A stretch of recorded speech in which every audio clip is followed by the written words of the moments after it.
Bienvenidos un día más a 720 Podcast. Hoy en la sección de empleo traemos una profesión que se encarga de investigar todo aquello que no se ve y que nos compone. Y es que el día de hoy es curioso porque también es otro de estas personas que me encontré haciendo las entrevistas en la calle. Y me pareció tan curioso que dije, a este le tengo que preguntar, por favor, que se viniese y que nos va a contar un montón de cosas, ya no solo de cómo convertirte en un profesional de microbiología, nos va a descubrir cómo es este mundo por dentro, un montón de temas interesantes como, a ver, este tema se ha hablado mucho en podcast, pero por ejemplo el hongo este de The Last of Us, que ahora estamos todos con la serie, hasta qué punto es real, hasta qué punto es mentira. También hay un montón de microorganismos que nos afectan en cómo nos comportamos nosotros como personas, y es que hoy vamos a trascender un poco más del empleo, que aún así, para todos aquellos que estáis aquí para saber si este es vuestro sitio, también vamos a hablar de ello, pero asimismo vamos a intentar también hacer una medio divulgación donde todos aquellos que estáis interesados, pues vamos a descubrir un poco más de este mundo, como yo lo he hecho viendo las preguntas, pero bueno, ya voy a dejar de daros la chapa, que hoy aquí el importante es Manuel, bienvenido y muchas gracias por venir. Muchas gracias a ti, Nico, por la oportunidad y la invitación. Y bueno, eso, vamos a intentar descubrir un poco cuál es mi profesión y también pues orientar a aquellos que les interese el mundo de la microbiología y también cómo se puede llegar a trabajar en lo que yo hago. Sobre todo, lo primero que te tengo que preguntar es ¿quién es Manuel? O sea, ¿en qué momento descubriste todo este mundo? ¿Quién es Manuel? Bueno, pues yo soy biólogo de formación, estudié el grado en biología. Y aunque es cierto que en un primer momento mi vocación o mi idea de hacer esta carrera o esta formación fue de cara a, bueno, pues a estudiar lo que es el mundo natural, ¿no? Un poco lo que en el gremio decimos microbiólogo, o sea, biólogo de bota y no de bata. O sea, el de bata es un poco el ratón de laboratorio, mientras que el de bota pues es el aventurero, el que se va a la selva, a la sabana, a investigar pues eso, la fauna, la flora, etc. Entonces mi idea, un poco desde pequeñito, a mí me ha encantado ese aspecto, ¿no? El mundo natural.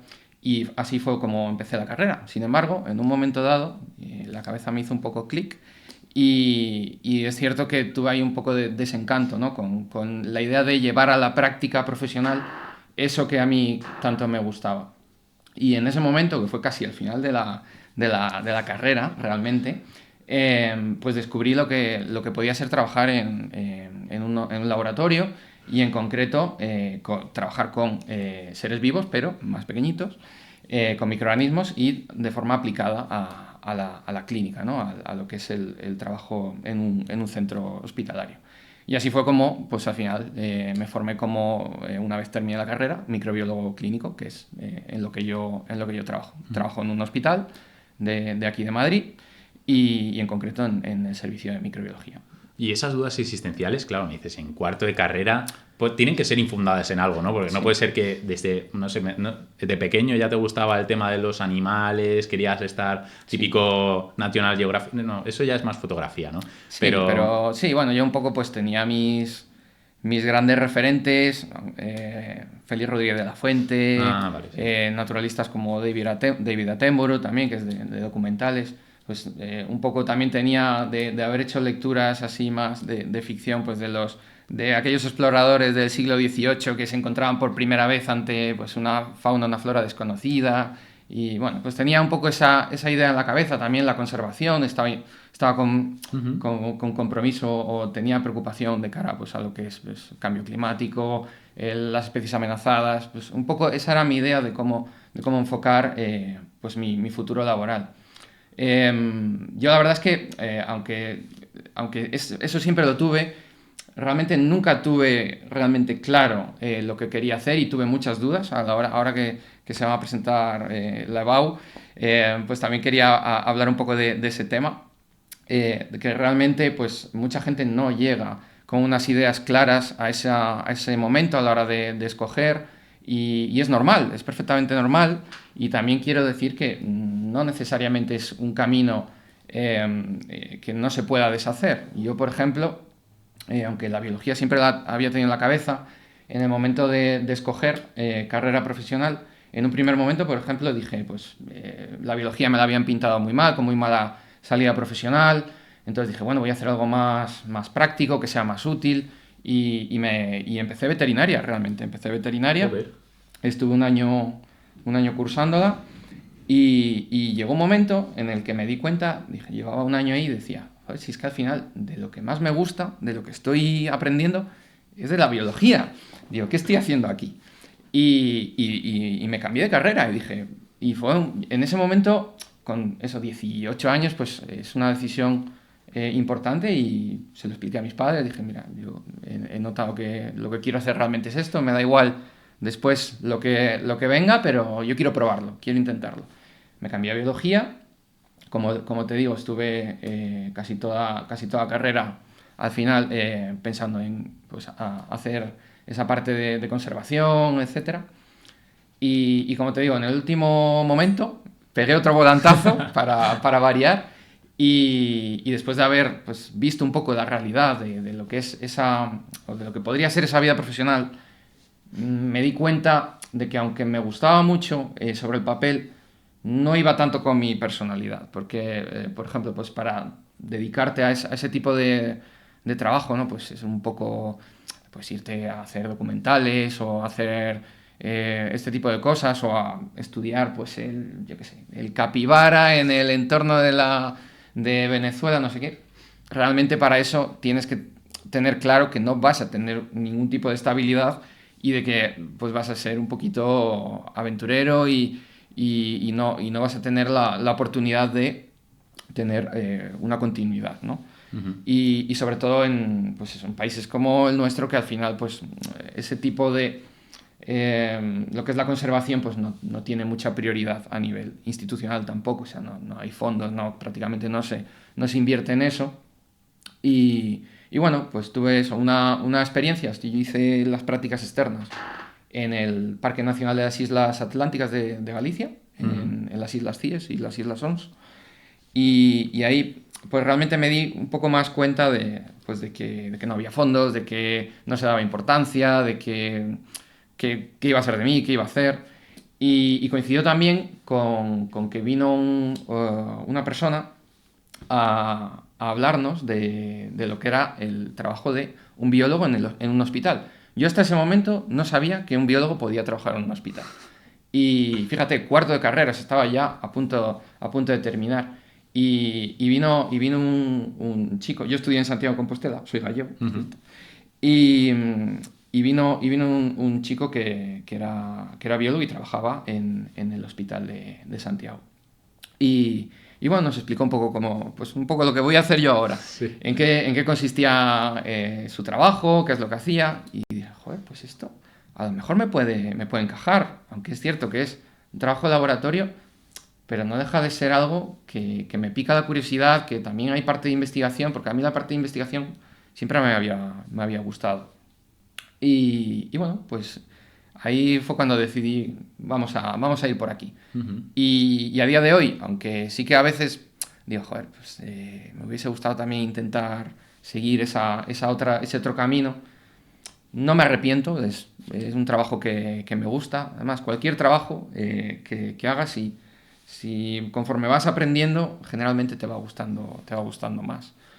O sea que, bueno, que esto es un poco la línea hasta el punto en que decidí mi profesión y eso quería traerlo también para la gente que ahora tiene que escoger, pues que tampoco se agobie en el sentido de pensar de que no hay vuelta atrás, siempre se puede probar y eso no es malo. Y te da mucho bagaje también.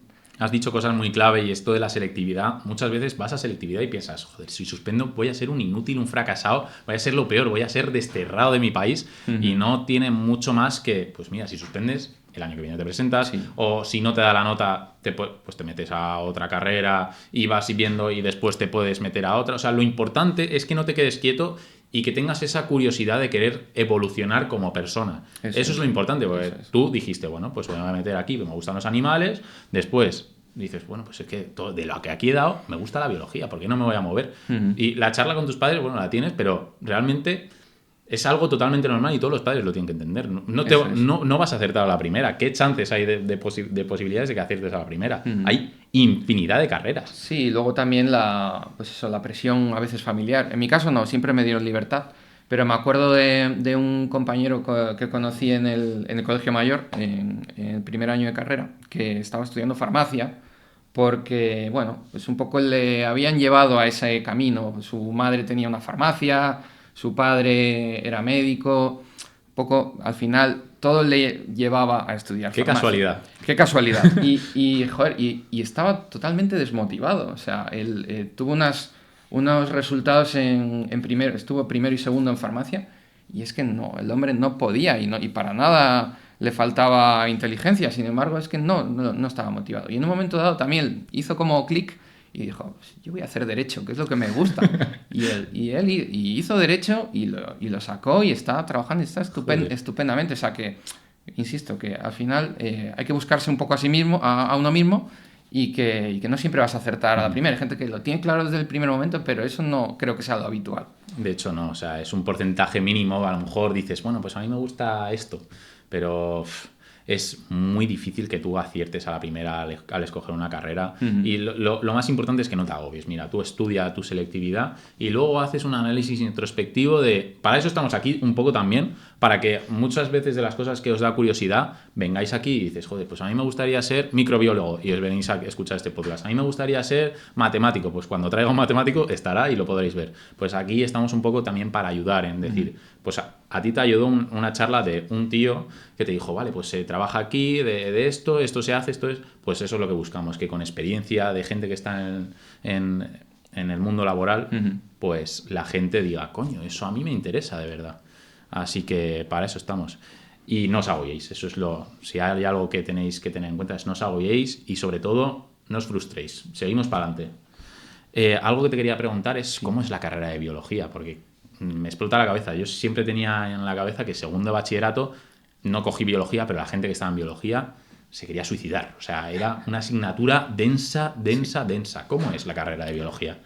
Bueno, la carrera de biología es una carrera que abarca muchísima información y eso al final es un arma de doble filo, porque por una parte sí es cierto que aprendes una cantidad de cosas increíble, que te abre muchísimos campos luego a la hora de poder encauzar tu profesión, pero a la vez esa dispersión, digamos, hace que realmente cuando tú terminas la carrera no estés preparado realmente para ejercer una profesión especializada, que además a día de hoy cada día las profesiones están más especializadas, ¿no?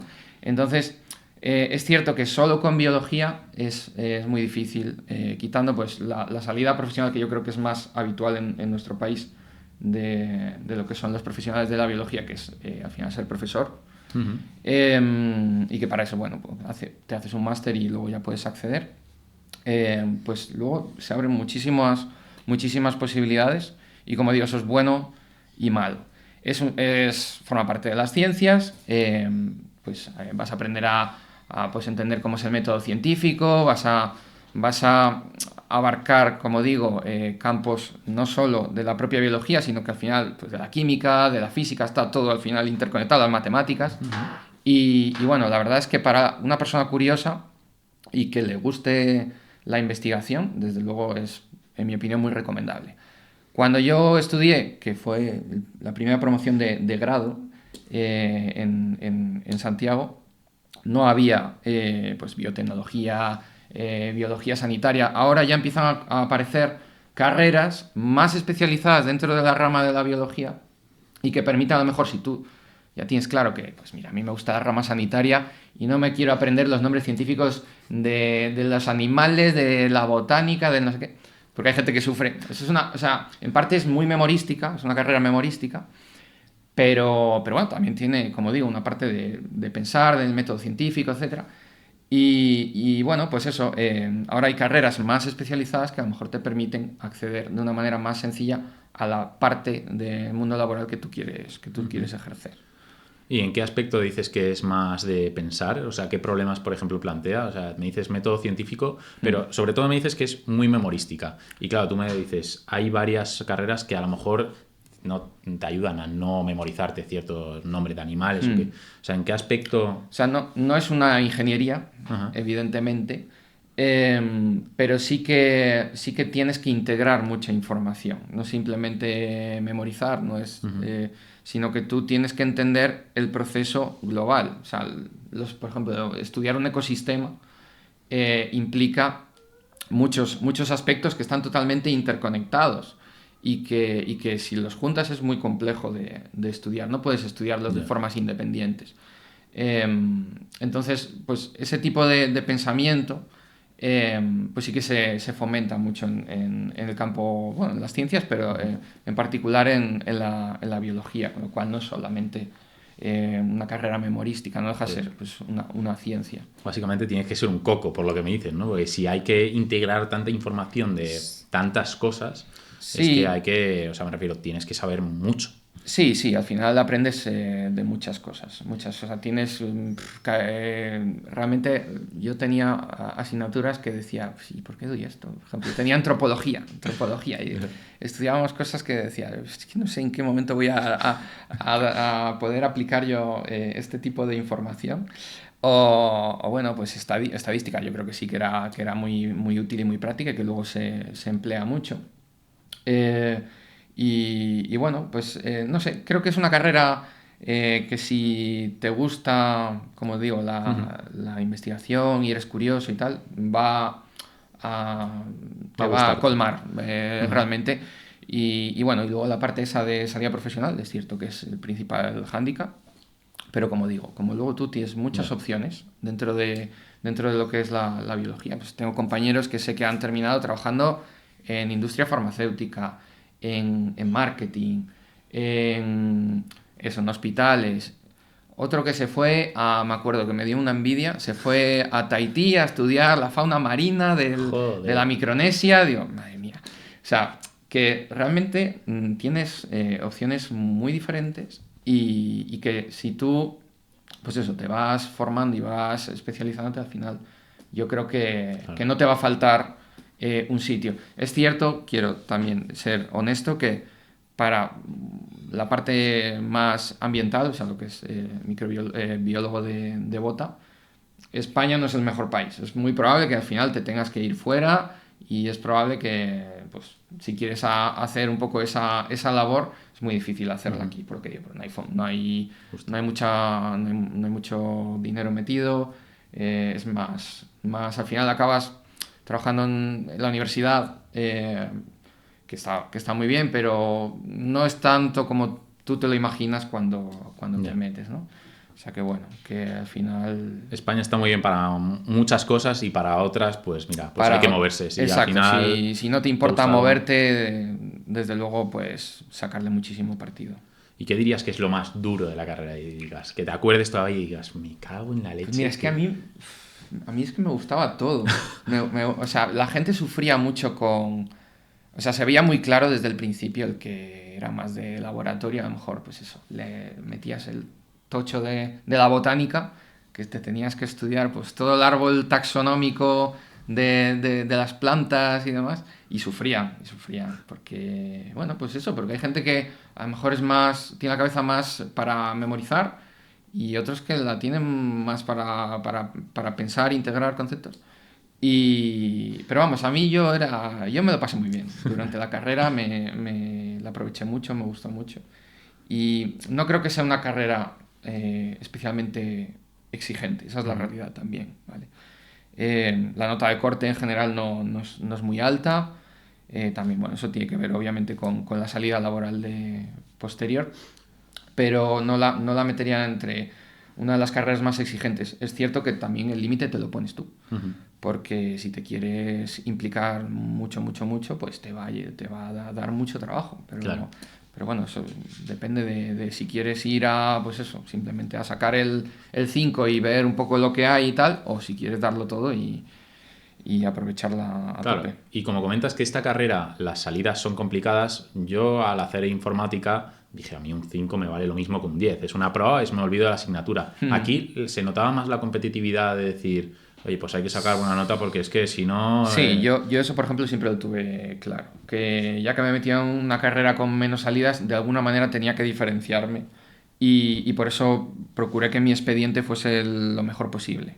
O sea, porque el aprobado ya lo tenía, y lo que quería pues era intentar destacar. Y sí que me sirvió al final, porque después cuando decidí preparar el BIR, que es, no lo he dicho, pero es la manera, o sea, tú cuando accedes a trabajar en un hospital como clínico, como en este caso desde biología, tienes que hacer un proceso que es como similar a lo que hacen los médicos cuando terminan la carrera.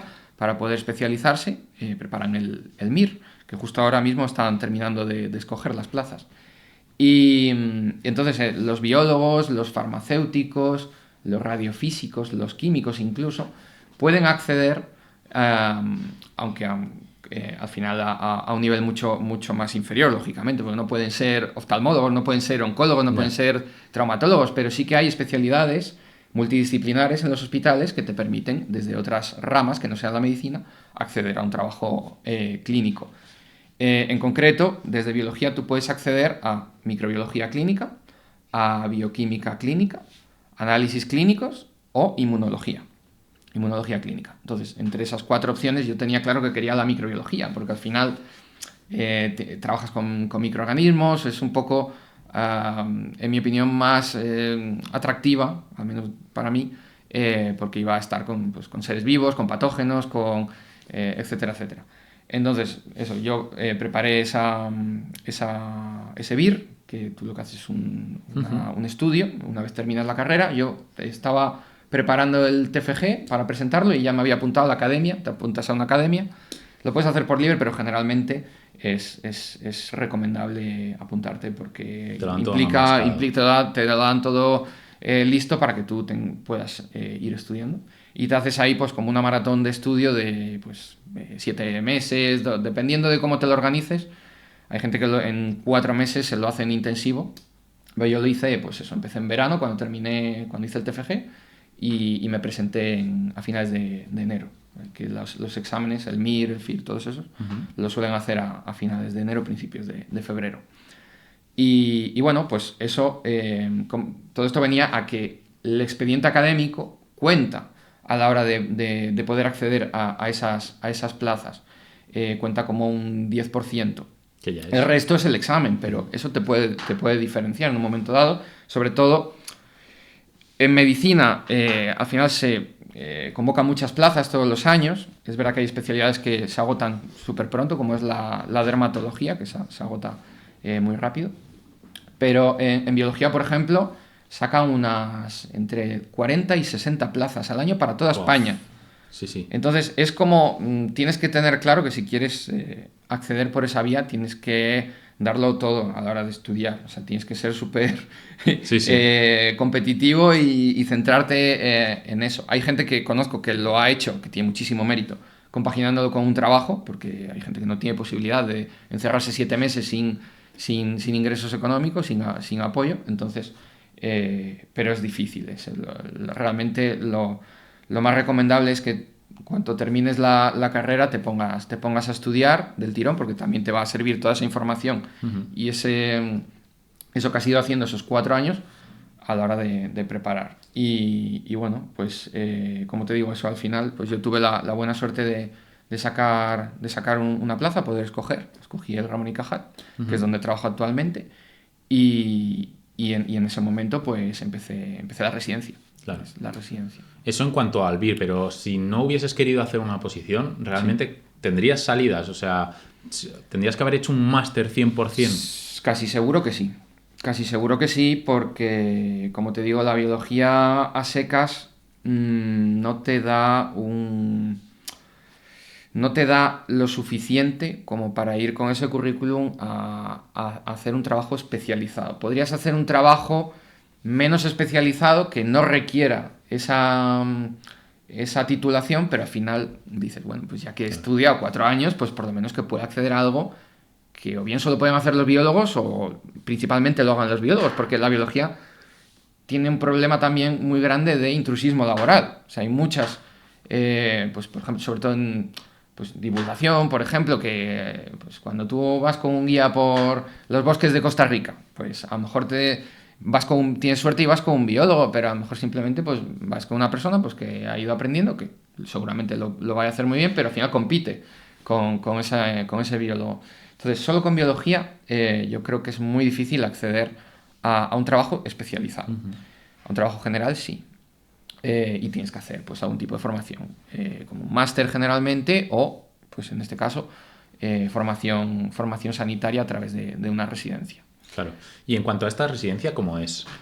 Lo bueno de la residencia, que también es una de las cosas que más me atraían del formato, es que tú ya, aunque eres personal en formación, cobras desde el principio. O sea, tienes un sueldo que bueno, no es muy alto, pero bueno, vas escalando año a año y bueno, pues te permite tener ya una independencia. O sea, yo cuando empecé, pues con 24 años, empecé la residencia, me vine aquí a Madrid desde Galicia y ya no tuve nunca más que depender de mis padres, porque ya con mi sueldo pues podía hacer frente al alquiler, podía hacer frente a mis gastos, y eso pues era muy atractivo, porque a la vez estabas formándote, estabas adquiriendo competencias específicas que te iban a permitir luego acceder a un puesto de trabajo. O sea que en ese sentido la residencia es cómoda en ese sentido, de que no es que estés haciendo una formación y que a la vez no puedas tener un apoyo económico.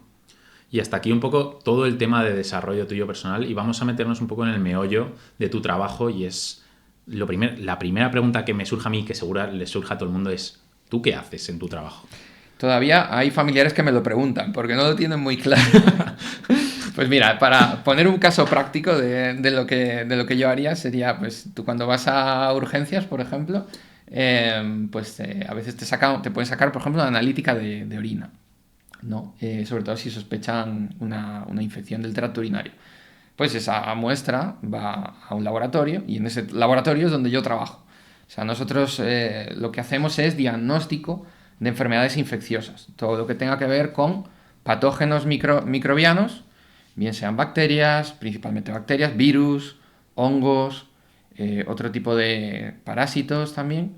Todo eso lo hacemos nosotros en nuestro laboratorio. Todas las muestras de pacientes que entran tanto por urgencias como pacientes que están hospitalizados, como también todos los centros de salud que dependen de nuestro hospital, todas esas muestras, esos procesos que pueden ser, que el médico sospecha que puedan ser infecciosos, pues nosotros los analizamos y damos un resultado. Ese es mi día a día, o el de mis compañeros en el laboratorio, es ese. Es un trabajo puramente asistencial, o sea, dar un apoyo al hospital. Que esto, claro, has dicho análisis de orina, pero que puede ser cualquier tipo de cosa, ¿no? O sea, desde, yo que sé, algo que te ha pasado en la espalda, que le han pasado un bastoncito y luego te lo mandan. O sea, esto puede ser como enfermedades embarazosas, ¿no? Aquel programa que aparecían 1.000 millones de cosas súper extrañas en el cuerpo, sí. Y te mandan a ti una prueba que puede ser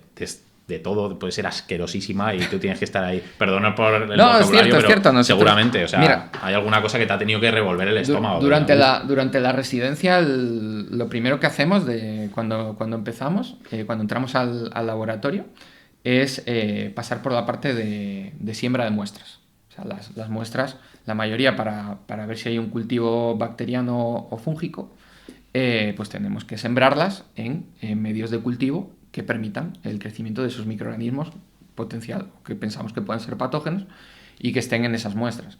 Entonces ahí ves de todo realmente, porque ahí estás, pues eso, te puedes encontrar heces, te puedes encontrar pues de un proceso quirúrgico, pues un trozo de hueso, de cartílago, de cualquier parte del cuerpo, pero la verdad es que no es tan... O sea, yo personalmente te evades un poco de lo que estás haciendo y realmente no piensas que eso ha salido de una persona que está enferma. Yo personalmente lo que peor llevaba era el cultivo de los esputos.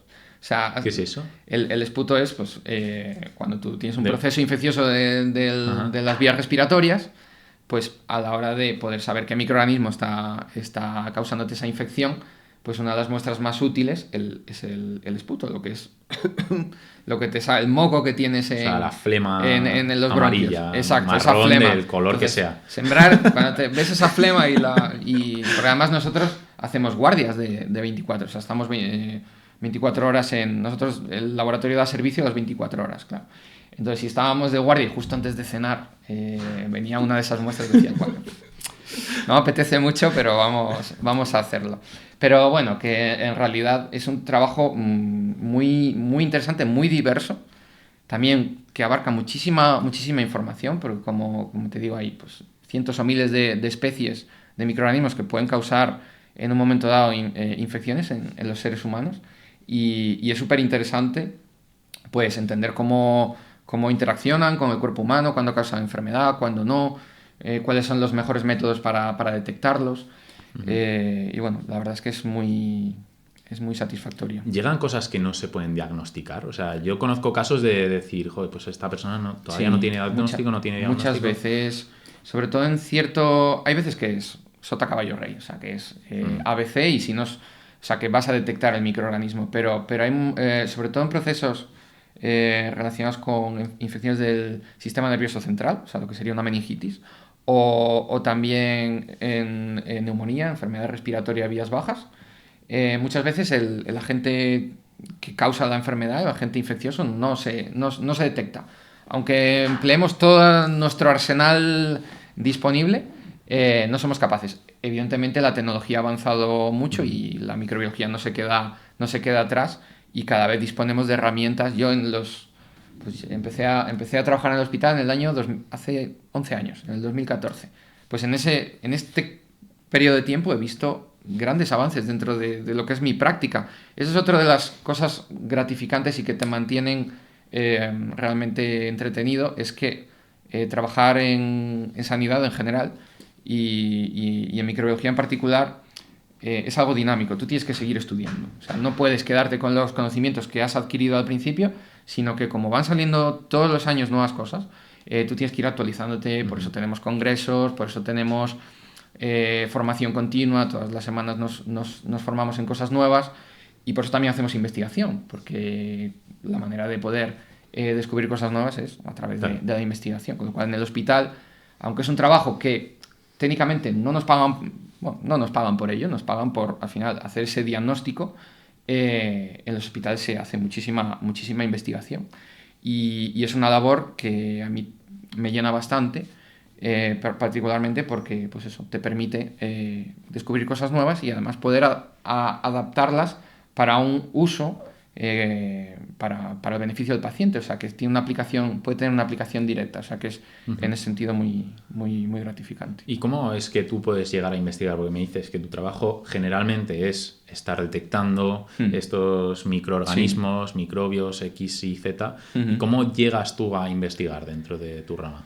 Bueno, pues sobre todo en hospitales grandes, digamos, aquellos donde tienen un instituto de investigación asociado potente que capta fondos, porque al final todo esto se mueve con fondos generalmente públicos, también a veces privados, pero las investigaciones no se pagan solas y al final pues se hace por esta vía.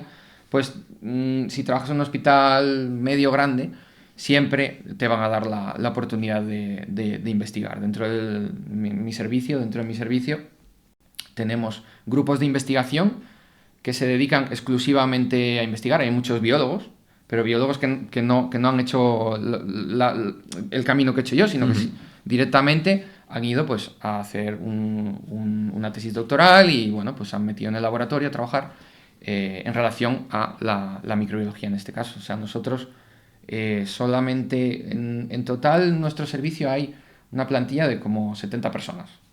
Pero es que de investigación a lo mejor hay 30 y pico personas de investigación. O sea, para que os deis cuenta de que realmente la investigación es muy, muy importante para nosotros y que permite que un hospital pues sea potente, al final, porque puedes darle al paciente opciones que de otra manera no tendrían si no lo captas de esa manera. Ya hablo a nivel de medicina, pues ensayos clínicos, por ejemplo, para probar nuevos fármacos.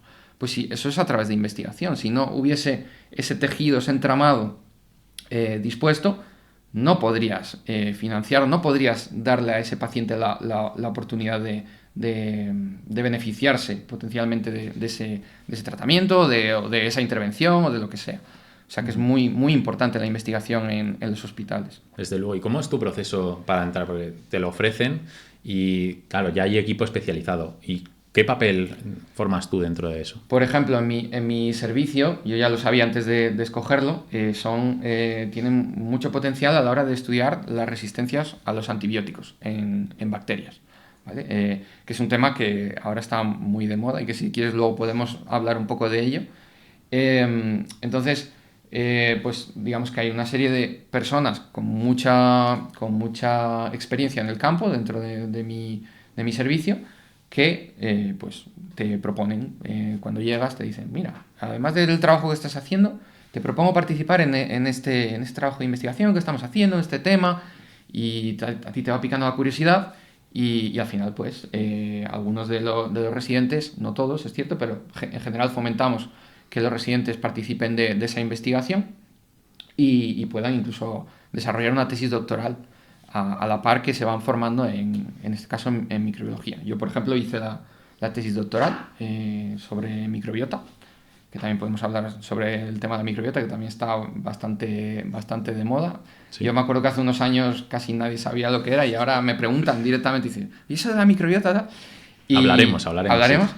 Entonces yo hice la tesis sobre eso y pues eso, pues al final yo he estado en un laboratorio que me ha permitido estudiar de forma espectacular ese tema principalmente porque fue el primer hospital de España que introdujo una técnica que se llama transferencia de microbiota fecal, que no sé si has oído hablar de ella. No. Es bastante chocante cuando la explico también, que es introducir heces de una persona sana en el intestino de una persona enferma y curarle una enfermedad.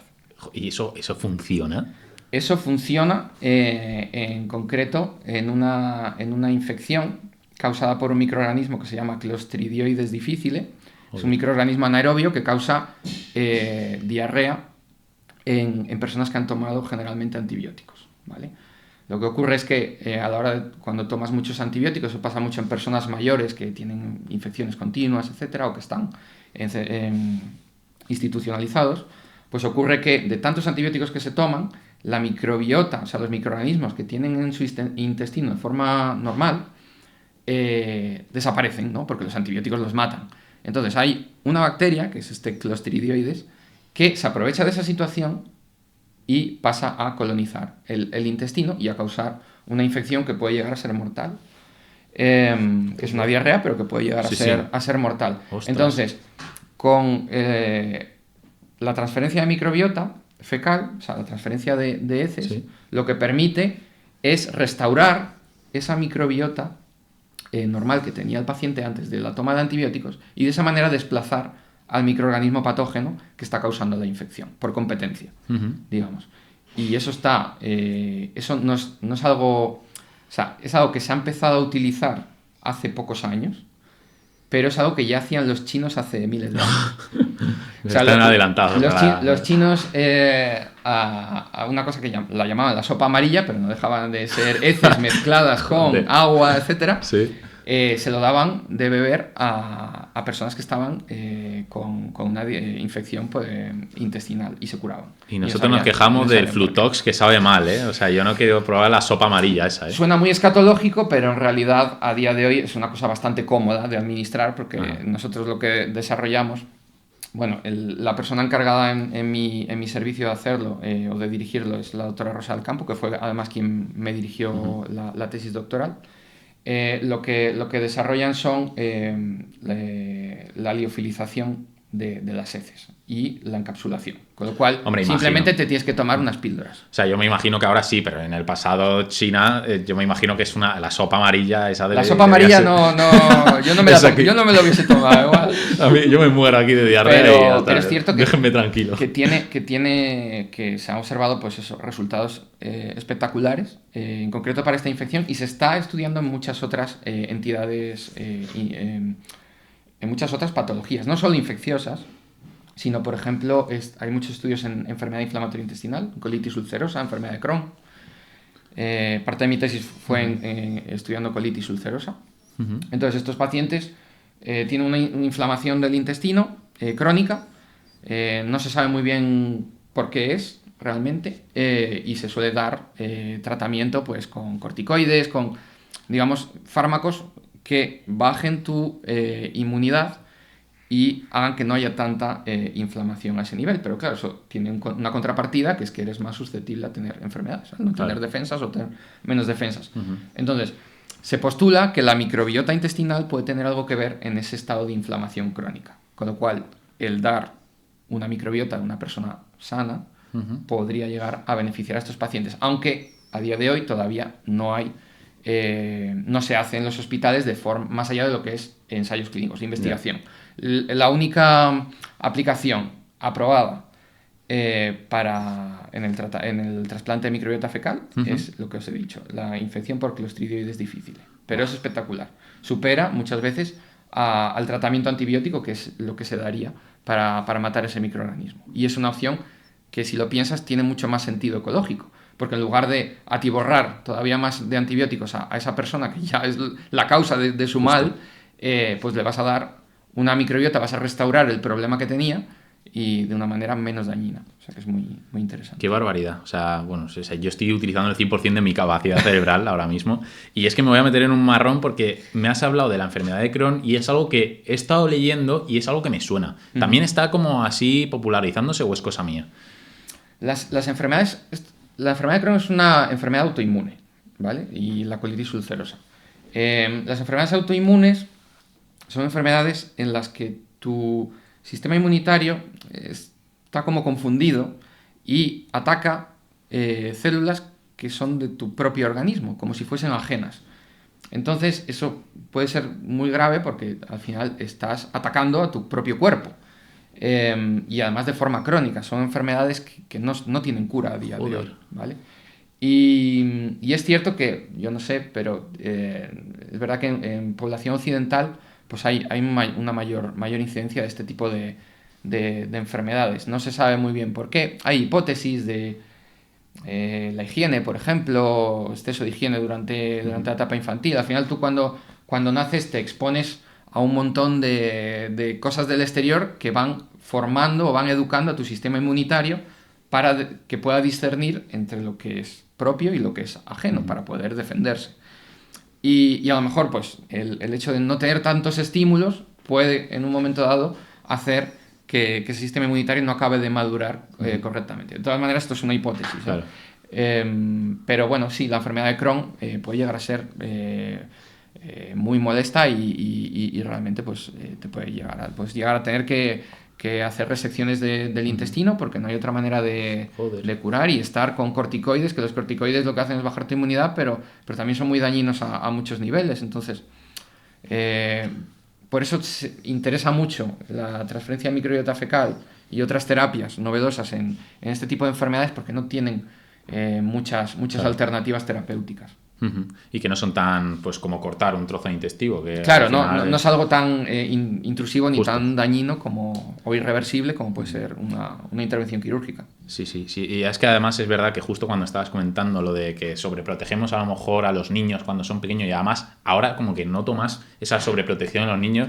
Deja al niño comer tierra, que después te lo va a agradecer cuando no tenga enfermedad de Crohn. Es verdad que cuando son muy, muy, muy chiquititos, las infecciones son peligrosas. O sea, no vamos aquí a engañar, no vamos a hacer que una persona unos padres que acaban de tener un niño lo echen ahí a...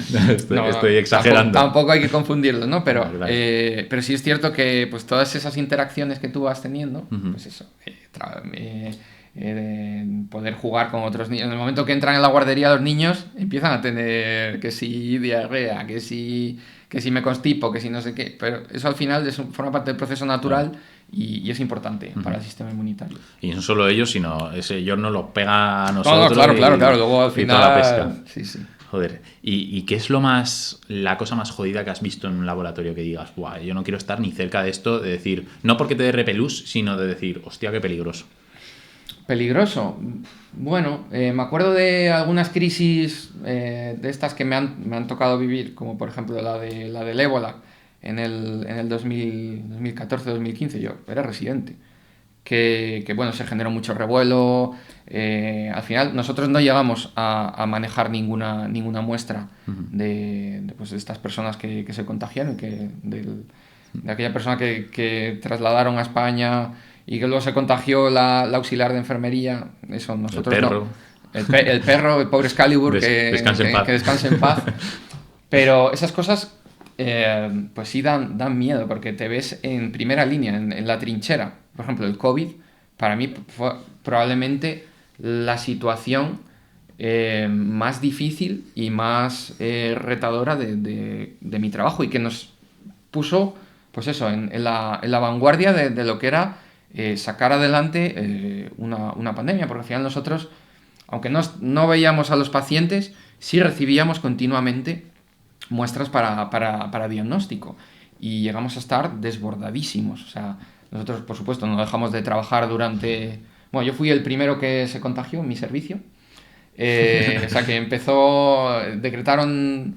O sea, cerraron todo y yo ya estaba contagiado, o sea, que me mandaron a casa. Joder. Pero cuando volví ya me puse con mis demás compañeros, y la verdad es que fue una situación que yo personalmente recordaré toda mi vida, porque sacó lo mejor a nivel profesional de todos. O sea, dimos todo lo que teníamos, pero también fue un desgaste importante.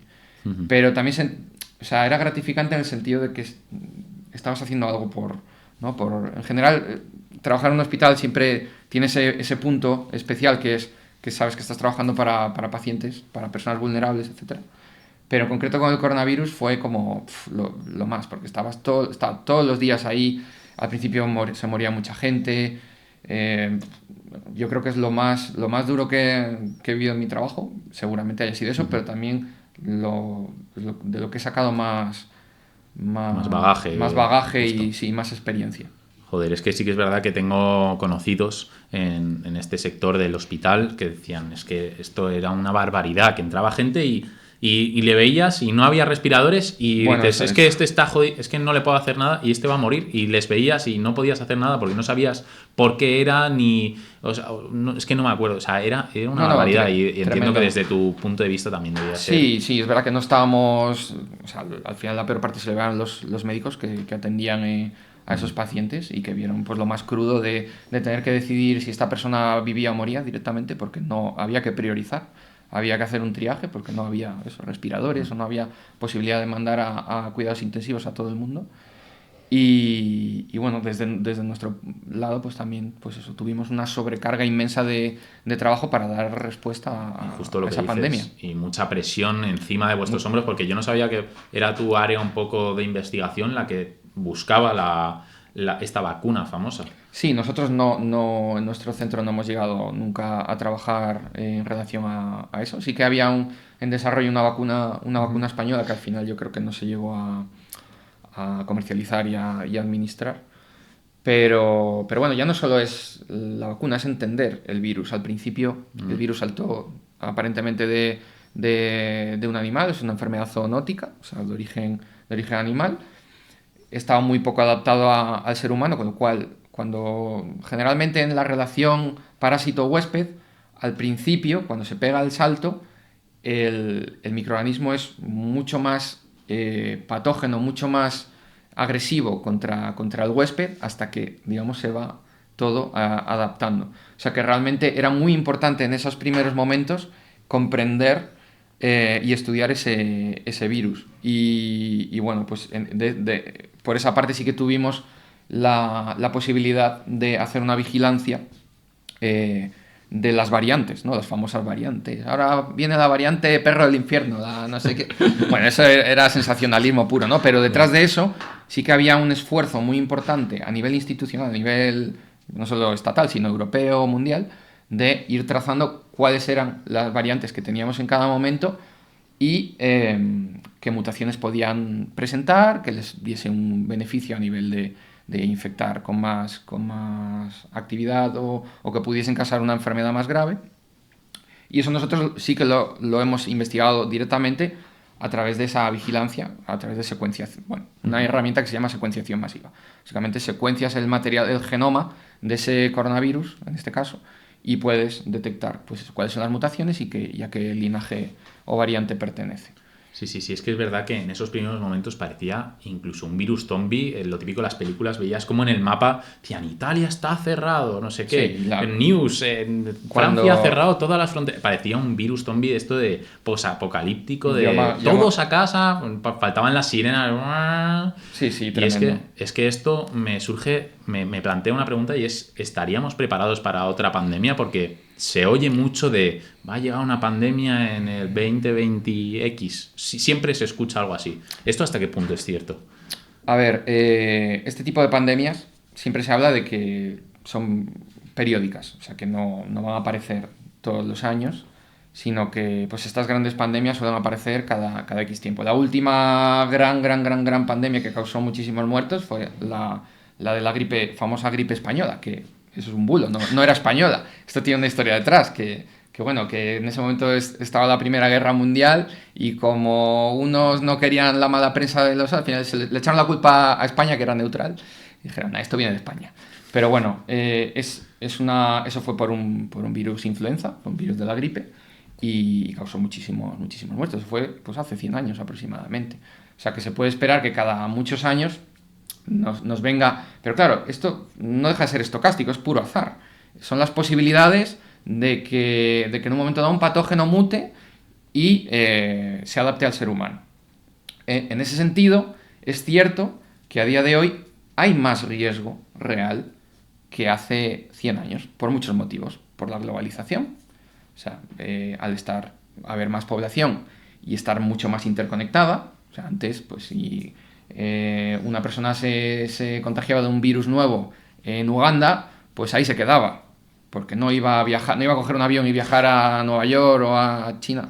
No. Ahora no, ahora lo tenemos todo interconectado, con lo cual es mucho más fácil que se dispersen este tipo de enfermedades infecciosas. Además, tenemos el problema del cambio climático. El cambio climático, uno de los efectos nocivos que tiene es el desplazamiento de, por ejemplo, de especies que pueden ser vectores de enfermedades. Un ejemplo claro es el mosquito Aedes albopictus, que es el famoso mosquito tigre. Uh-huh. El mosquito tigre es un mosquito que es capaz de vectorizar o de vehicular un virus, como puede ser el virus del dengue. El dengue suena a algo muy... sí, o algo, digamos, tropical, sí. Pero hemos tenido casos autóctonos de dengue en España. Joder. Y en más partes de la Europa mediterránea. ¿Por qué? Porque el vector está ahí. ¿Y por qué está ahí? Porque se ha ido adaptando a unas condiciones climáticas favorables. Y así con muchas otras cosas. Entonces, yo creo que es más fácil. Ahora hay un problema muy importante con una variante de gripe aviar que ha pasado con mucha eficiencia a mamíferos. Y tienen ahora mismo en Estados Unidos un problema muy grande, porque ha pasado al ganado vacuno y han tenido que sacrificar un montón de ganado, y ha habido casos humanos que, bueno, son casos muy graves, porque no es un virus que está todavía bien adaptado al ser humano, pero que en cualquier momento puede decir, pues mira, acumulo una serie de mutaciones, me adapto al ser humano, me propago más rápidamente y ya tenemos otra pandemia. O sea que realmente yo creo que el riesgo está ahí. Es verdad que acabamos de pasar una gran pandemia y por estadística y por lo que hemos visto en el pasado, pues no es algo que se vaya a dar mañana, pero sí que tenemos más riesgo. Y si estamos más preparados, pues yo, ahí tengo sentimientos encontrados, porque sí que creo que hemos aprendido cosas.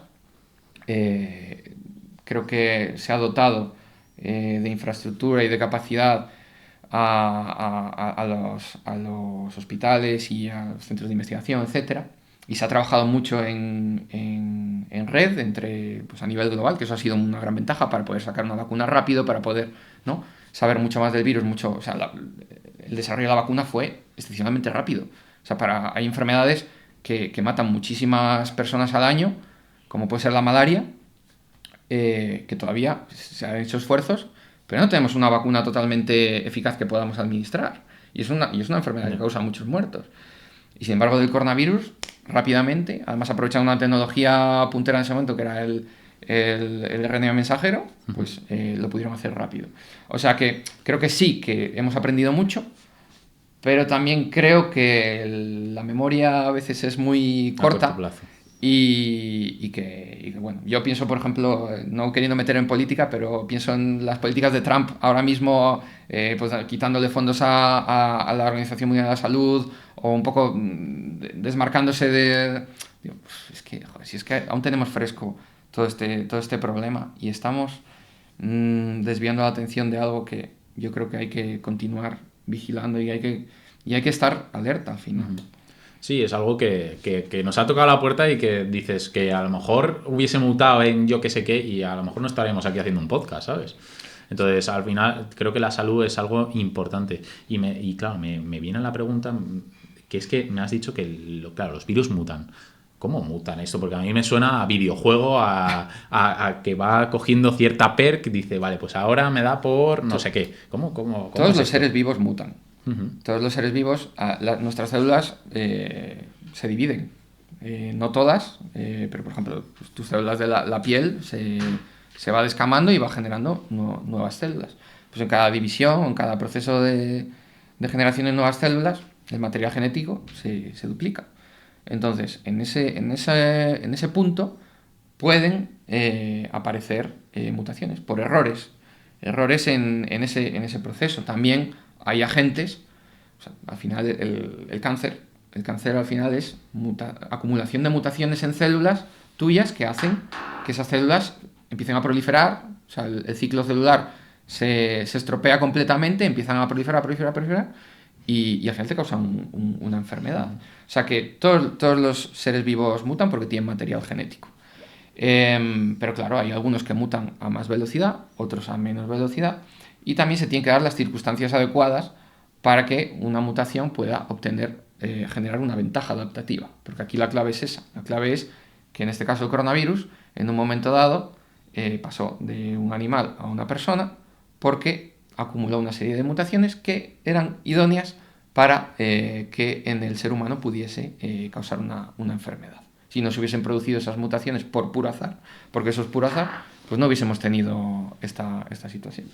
O sea que al final la mutación forma parte de la vida. Digamos. Y voy a ir a la pregunta un poco más friki, que yo me considero así bastante más friki. ¿Y estas mutaciones podrían llevar a un virus zombie / hongo zombie o algo zombie que formase el apocalipsis o algo así? A ver, yo creo que, por ejemplo, con esto de lo que comentabas al principio de The Last of Us, ¿no? El hongo, eso está basado en un hongo real, que es el Cordyceps, una especie de Cordyceps, que es un hongo que afecta a insectos. Y en concreto hay uno que afecta a hormigas y lo que hacen es modificar el comportamiento de esas hormigas para favorecer la dispersión de las esporas de ese hongo.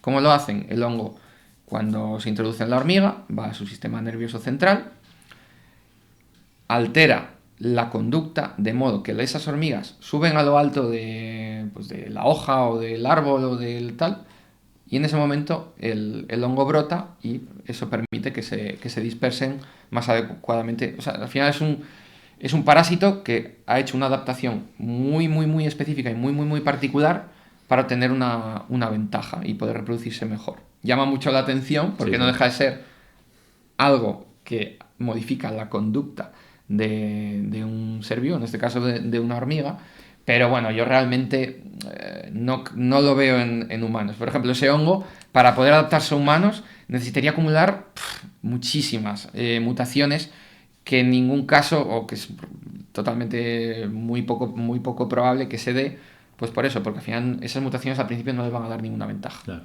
Entonces, queda muy bien para un videojuego o para una serie. Claro. Y está muy bien traído, pero bueno, yo creo que es más fácil que, pues eso, que un virus que tiene un virus de la gripe que circula por aves y circula por cerdos y que al final el cerdo es muy parecido al humano en muchas cosas, pues pueda en un momento dado saltar a humano. Eso me parece mucho más posible y que ha pasado en varias ocasiones a lo largo de la historia. O sea que al final incluso también se me viene a la mente que coño, en este entorno seguro que hay mucho friki que está directamente estudiando ese córdiceps. Por supuesto. Diciendo, pues no sé qué, no sé cuánto.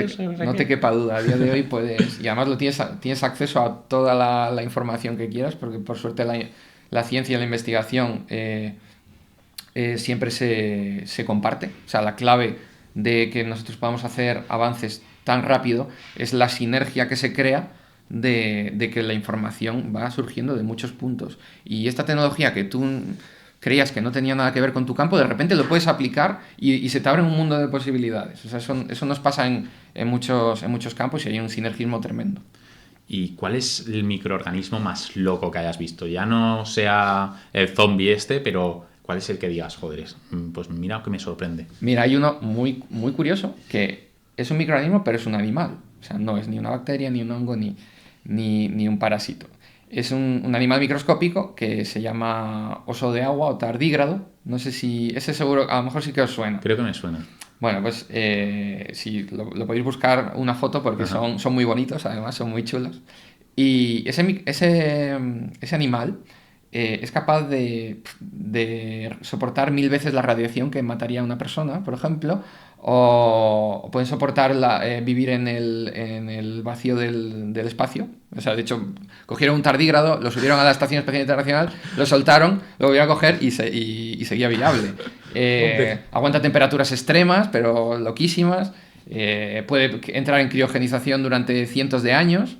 O sea, realmente en el mundo... Es un X-Men casi. El mundo, sí. Joder. No, se ha pasado el juego. El mundo microscópico tiene cosas espectaculares y dices, o sea, bichos que dirías, esto es incompatible con la vida. Y ese, bueno, no es un patógeno, no entra dentro de mi campo, pero sí que es un microorganismo que siempre me ha hecho mucha gracia y también porque es que tiene unas capacidades, vamos, lo tiene todo. Sí, pero has dicho que es animal, ¿no? Es un animal, pero sí. Hay ¿se puede ser animal y microorganismo a la vez? Sí, se puede ser animal, hay animales unicelulares o pluricelulares, pero con pocas células. Que claro, al final no se ven. Esto daría ya para otro podcast, o sea, a mí ya me va a explotar la cabeza, tendría que llamar a alguien que me tradujese ya, porque ya me voy a morir. Es que claro, investigando para esto digo, ¿cómo que microorganismo curioso? Y lo he buscado y he encontrado otro que supuestamente come electricidad. Y digo, bueno, sí. Pero ¿y este? Y que claro, y que con ese después quieren fabricar baterías es que o no sé qué movidas. Y claro, la pregunta que te quiero hacer es, ¿cómo ves el futuro de aquí a unos cuantos años? Yo me imagino, según veo esto, máquinas vivientes. Bueno, ya hay, en industria, hay bioreactores que pues, lo que hacen al final es cultivar microorganismos con fines de obtener algún producto. Se me ocurre, por ejemplo, también pues lo que es la gestión de vertidos de petróleo. Hay bacterias que literalmente comen petróleo o comen plástico. Ahora con la isla esa de plástico, mega isla que hay en el Pacífico, pues eso con bacterias. Claro, para obtener tal cantidad de densidad de bacterias necesitas un bioreactor, o sea, necesitas cultivarlas en gran cantidad y luego echarlas al medio para que hagan su efecto. O incluso biotecnología, nanotecnología, modificar microorganismos para, por ejemplo, curar una enfermedad. En este sentido se me ocurre, por ejemplo, la aplicación de fagos. Los fagos son virus que infectan a bacterias, ¿vale? O sea, porque aquí hay que imaginarse, el mundo microscópico es como la sabana, pero en pequeñito. O sea, aquí hay depredadores y depredados y está todo luchando a un nivel que no os imaginaríais. Pero los fagos lo que hacen es inyectar su material genético en bacterias, introducirse en su genoma y multiplicarse. Y a veces las matan o otras veces se quedan ahí silentes. Entonces, aquellos que las matan pueden ser útiles si se modifican o si se encuentran aquellos que particularmente afecten, por ejemplo, a un microorganismo patógeno. Eso mejoraría mucho lo que es un antibiótico, porque el antibiótico al final arrasa con muchas bacterias, las buenas y las malas. Sin embargo, este fago en concreto, si lo diseñas, puede afectar solo al microorganismo que te interesa eliminar porque está causando la infección. O sea, eso para mí sería una de las aplicaciones en mi campo que sería más interesante. y yo sé que es algo que ya se está investigando. ¿Qué pasa? Que con los organismos genéticamente modificados siempre hay mucha controversia, hay mucha preocupación y es difícil que peguen el salto a su uso humano, pues por razones de pues eso. Ética y cosas de ética, de seguridad, aunque bueno, todo es cuestión de investigar y dar respaldo a eso, pero las posibilidades son infinitas. Y hablando de antibióticos, antes me has comentado que está habiendo una popularidad y un revuelo bastante grande. ¿Esto a qué se debe? Sí, o sea, digamos que, bueno, si os imagináis, por poner así un poco una perspectiva histórica, imaginaos en la Edad Media, la peste negra la causa una bacteria. No había nada, no había antibióticos, no existían, la gente se moría. Llegó el siglo XX, llegó Fleming y dijo, venga, penicilina. Y ya tenemos herramientas para curar infecciones causadas por bacterias. Bueno, pues ahí empezaron a aparecer compuestos, algunos naturales, sacados de otras bacterias, porque unas bacterias pueden excretar al medio antibióticos para matar a otras bacterias y competir con ellas. Pues eso se aprovechó y durante sobre todo, segunda parte del siglo XX, pues fue, digamos, la época dorada de los antibióticos, ¿no? Salían nuevos antibióticos, eran muy eficaces, subimos un montón la esperanza de vida, en parte porque éramos capaces de controlar enfermedades que hace 100 años nos mataban invariablemente y que incluso llegaron a desaparecer gracias a esto y también a las vacunas, lógicamente, que tienen una gran importancia en este sentido. Pero ahora nos encontramos en otro punto. Ya esa etapa la hemos pasado. ¿Qué han hecho las bacterias? Mutar. Las bacterias se han adaptado a esas armas que les ibas poniendo delante y van, a su vez, desarrollando herramientas que contrarrestaban esas armas. De modo que nos hemos ido quedando sin opciones. Al ir utilizando cada vez más antibióticos, lo que hemos hecho es generar bacterias muy resistentes a muchos antibióticos. Entonces, claro, esto es un problema muy grande, porque llega un paciente con una enfermedad, una infección grave, una infección de la sangre, una sepsis, y resulta que es por un microorganismo que es resistente a todo lo que es tu arsenal terapéutico, y no puedes hacer nada, y se mueren. Y mueren mucha gente cada año por este tipo de infecciones. Entonces, de hecho hay un estudio que hicieron que decía que estimaban que para hasta 2050 iba a haber 40 millones de muertes totales relacionadas exclusivamente con este problema, con la resistencia a los antibióticos en bacterias, ¿no? Infecciones causadas por este tipo de bacterias. Entonces es algo en el que se ha puesto el foco a nivel institucional, en el que se está implementando pues muchos esfuerzos en intentar contrarrestar este problema. Una de las soluciones podría ser desarrollar nuevos antibióticos, pero estamos en las mismas. Al final este es el proceso de ir luchando, pero al final siempre va, porque la mutación está ahí. Y al final las bacterias, la vida se abre camino, tienen la manera de adaptarse. De tocar los cojones de alguna forma. Sí, y no hay una bala mágica que sea te mato y se acabó. Siempre las bacterias encuentran la manera, las bacterias, los virus, etc. Pero eso, entonces, otras de las iniciativas que hay a nivel mundial y en España también es, por ejemplo, pues hacer un uso racional de los antibióticos.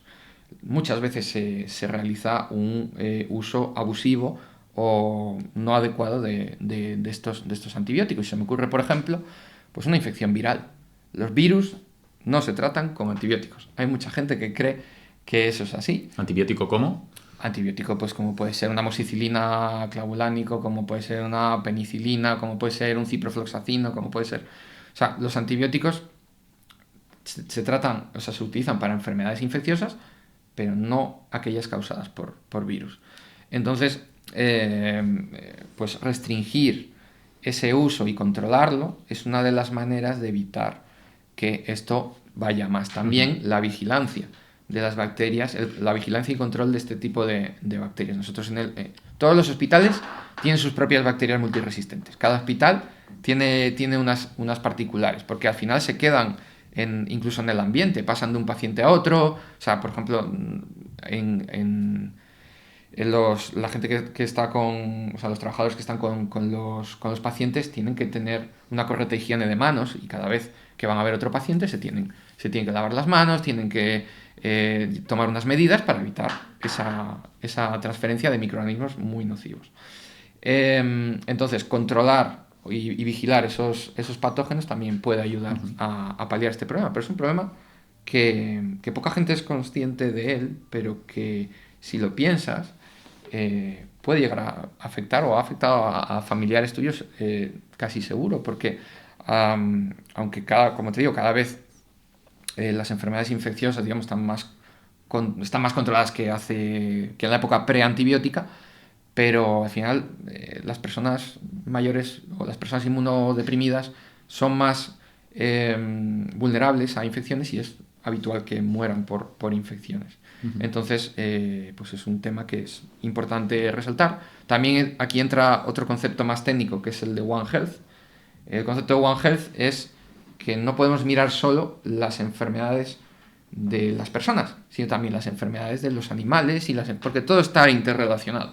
Por ejemplo, el uso de antibióticos en lo que puede ser actividades ganaderas o tal, al final ese consumo de antibióticos puede impactar indirectamente en los seres humanos. Por eso, digamos, el repertorio de antibióticos que hay disponibles para uso veterinario está muy, muy restringido.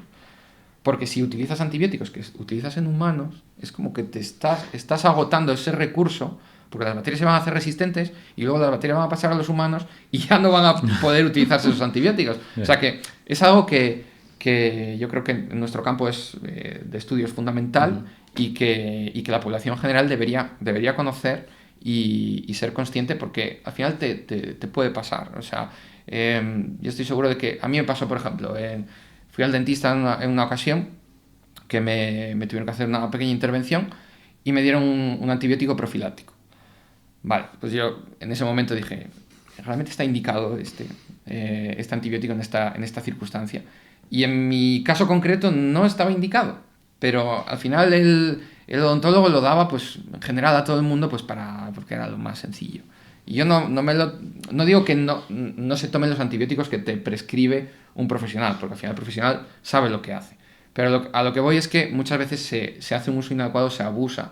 O si tú tienes antibióticos en tu casa porque te han sobrado de una vez, que no te tomes esos antibióticos porque de repente estés malo para otra cosa, porque te estás haciendo daño, ¿vale? O sea que en ese sentido también aunque esto depende mucho del correcto, digamos, de que el profesional sea consciente de esto y tome buenas decisiones, también la persona o la población general tiene que ser consciente de este problema y puede actuar en consecuencia. Y bueno, ya duda mía, paracetamol y ibuprofeno no entra dentro de estos... No es tiene que nada que ver. Para aclararlo, porque me surge a mí la duda, porque soy un poco así en este tema, me pilla bastante descolocado, y es al final lo que más la gente consume.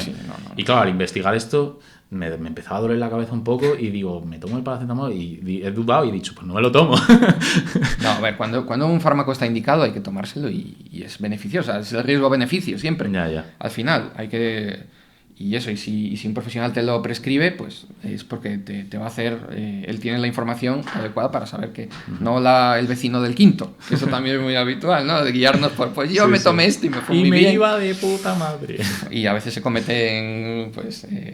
pero en el caso de los antibióticos, pues, insisto, hay que informarse. Justo. Para no promover ese problema, que sí que es algo que va a ser... Va a ser jodido, porque 40 millones de muertes que se prevén es una barbaridad. O sea, estamos hablando... Yo que estoy ahí, lo veo todos los días, pues cada vez tenemos bichos, entre comillas, más resistentes. O sea, no es algo que nos inventemos, sino que es en la práctica diaria lo ves. Y eso es por la presión antibiótica constante que ejercemos. Y bueno, voy a hacer un inciso, y es que, chicos, este podcast va a ser más largo porque está siendo súper interesante. Y es que ahora viene otro tema un poco científico, como hemos mencionado antes, es la microbiota. Todo esto que es tan importante, y claro, investigando, yo no tenía ni idea, investigando digo, ¿pero qué? quiero que me expliques un poco esto de la microbiota a mí y para todos, y vamos a aclarar un par de conceptos que son una barbaridad. Genial, pues sí, la microbiota es algo es un concepto que en los últimos 10, 15 años vamos a decir, ha vivido una revolución. La microbiota al final son los microorganismos que viven en nuestro cuerpo de forma natural, no aquellos que son patógenos, sino aquellos que pues cumplen una serie de funciones. Por ejemplo, el intestino grueso está plagado de microorganismos y ejercen funciones muy importantes a la hora de pues, la parte digestiva, también la parte inmunitaria, pero todas nuestras superficies, todas nuestras cavidades, prácticamente todo nuestro cuerpo está colonizado por microorganismos. Entonces, como digo, en los últimos años esto ha tomado mucho interés, en parte porque ha habido una revolución tecnológica que ha permitido estudiarlo a un nivel que antes no se conocía, ¿vale? Porque antes lo que hacíamos era cultivar el microorganismo, veíamos que estaba ahí, ok. Ahora tenemos herramientas que nos permiten ver todos los microorganismos, aunque no los podamos cultivar o aislar, simplemente detectar su material genético, vamos a decir. Entonces eso ha abierto un campo enorme de encontrarnos con la gran diversidad de microorganismos que habitan en nuestro cuerpo. Pues, por ejemplo, en nuestro intestino grueso puede haber más de 1000 especies diferentes de bacterias, solo de bacterias. O sea, imagínate lo que es eso. Un montón de factores que influyen ahí. Si ya claro, porque las bacterias no están quietas, las bacterias continuamente están reproduciéndose, están emitiendo distintos compuestos al exterior, interaccionando con tu sistema inmunitario, interaccionando con la comida, pues en la piel, por ejemplo, también pues, tienen factor protector. Quiero decir que se ha visto que la microbiota ejerce un papel muy importante en el cuerpo a la hora de mantener lo que es el concepto de homeostasis. ¿Qué es la homeostasis? Es pues que todo esté equilibrado, o sea, que todo funcione como debe funcionar. De hecho, hay muchos estudios que se han hecho en ratones, por ejemplo, que se crían en condiciones de esterilidad, o sea, que no tienen contacto con el mundo exterior, son como burbujas que no tienen contacto con el exterior y por tanto no se colonizan con microorganismos y les causa un montón de problemas, de enfermedades y tal. O sea que los microorganismos son, los que tenemos dentro son fundamentales, al final, para que todo funcione como debe funcionar. Influyen un montón en nosotros, ¿no? En nuestra forma de ser también un poco y de pensar, porque lo que había visto es como que hay un montón de células, de los neurotransmisores, ¿cómo se llaman? Las neuronas. Sí, hay un montón de neuronas en el intestino. Exacto. Tú, en el intestino, que es donde más bacterias tenemos, emiten compuestos que actúan como neurotransmisores y que emiten señales al sistema nervioso central. O sea que, en parte, eso está ejerciendo una... A ver, es muy heavy decir que está directamente afectando a tu conducta. Pero, por ejemplo, sí que hay estudios ahora, muchos estudios, estudiando este eje, se llama eje intestino-cerebro, de cómo las bacterias a nivel intestinal pueden tener un papel en condiciones a nivel de como puede ser el síndrome del espectro autista, por ejemplo, o enfermedades neurológicas como el Parkinson, ¿vale? O sea que se está descubriendo un mundo completamente nuevo en este sentido, en cómo las bacterias pueden... lo que pasa es que es muy complejo, ¿vale? El principal problema para estudiar esto es que tienes que estudiarlo todo en conjunto. Entonces, cuando estudias todo en conjunto, te vuelves absolutamente loco. Y hay muchísimos estudios que han intentado, conectar microbiota y enfermedad, porque del mismo modo que la microbiota es necesaria para mantener un estado de salud, una alteración de la misma podría hipotéticamente participar del desarrollo o del proceso de una enfermedad por este mismo motivo, ¿no? El ejemplo que poníamos al principio del podcast, Clostridioides difficile, esa infección aparece porque la microbiota de repente desaparece porque los antibióticos están ahí golpeándola. Entonces, pues hay muchísimos estudios en un montón de enfermedades o condiciones en las que se ve que la microbiota está alterada de alguna manera. No solo la microbiota intestinal, sino a lo mejor pues, la microbiota de la piel, la microbiota de cualquier parte del cuerpo.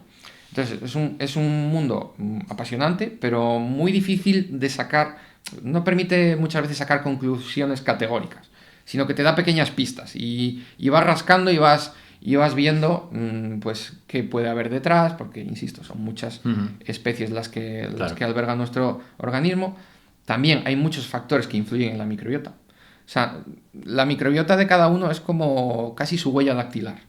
Digamos, cada uno tiene su propia diversidad de microorganismos, porque se han adaptado perfectamente a él. Y yo no tengo la misma microbiota que tú, ni la que de otra persona. Es verdad que hay microorganismos que siempre están presentes, pero luego hay muchos otros que pueden o no pueden estar presentes y que ejercen funciones diferentes y se adaptan de distinta manera.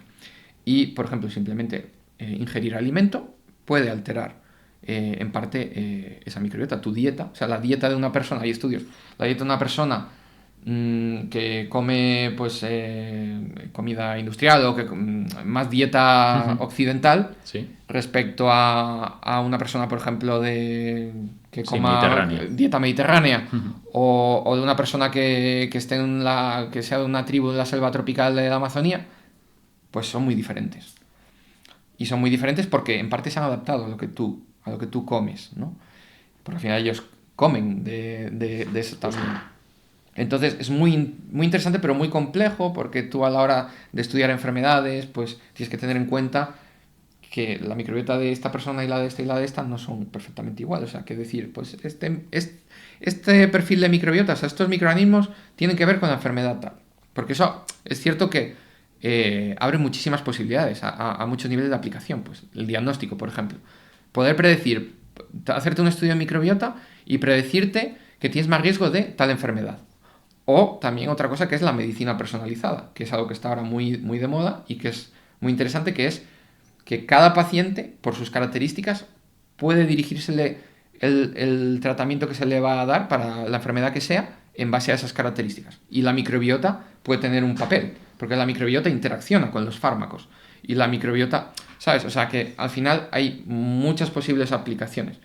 Pero es cierto que hay poca evidencia que sea muy fuerte de ese tipo de asociaciones. Hay indicios, pero hay mucho camino por delante por recorrer. Lo digo también porque si alguien ha buscado microbiota y a lo mejor pues eso, tiene una enfermedad crónica que no tiene solución y ha visto que hay un artículo que dice que la microbiota podría ayudar en esto, pues prudencia. Porque yo he visto, incluso me han llegado a contactar, hay clínicas privadas que ofrecen estudios de microbiota. Te estudian la microbiota intestinal, le das una muestra de heces, te hacen el análisis y te dicen, pues tienes toda esta microbiota. Y en base a eso, te voy a recomendar esto. Eso es una patraña y es un engañahuevos y un sacadineros, ¿vale? Lo quiero dejar claro porque cada vez me oigo más esto, o sea, cada vez se habla más de ello y también la gente, pues, sobre todo gente desesperada, que no encuentra otra solución, pues cae en este tipo de cosas. Y hay que dejar claro que sí, que la microbiota, o sea, tus microorganismos pueden influir en muchas enfermedades, pero para la mayoría de cosas no hay suficiente evidencia como para recomendar un tratamiento que altere tu microbiota para una enfermedad, quitando, como te he dicho, esta infección por esta diarrea por clostridioides. Pero es un campo apasionante que tiene en el fondo mucho que ver también con los ecosistemas. O sea, ahí realmente cuando en biología yo estudié ecología y cosas que pensaba que iba a aplicar más en la parte no ambiental o de microbiólogo de bota, o sea, biólogo de bota, luego me di cuenta que esos conceptos los pude aplicar a esto, porque al final estamos estudiando un ecosistema, solo que es un ecosistema microscópico, pero es un ecosistema complejo que se rige muchas veces por las mismas normas o reglas que lo puede hacer un ecosistema como la sabana africana. Es una locura. Con lo cual es increíble lo que yo en este sentido si a los que estén viendo esto les interesa el tema de la microbiota y quieren pues, leerse algo de divulgación al respecto, hay muchísimo. Si buscas hay cantidad de libros, pero hay uno que particularmente me parece que está muy bien escrito y que se entiende muy bien, pero a la vez tiene un rigor científico alto, que es uno que se llama Albergo Multitudes. ¿Vale? Albergo Multitudes. Es de un periodista norteamericano que se llama Ed Yong, creo que se llama. Y ese libro la verdad es que yo siempre lo recomiendo porque es muy, muy cercano, pero a veces tiene mucho rigor.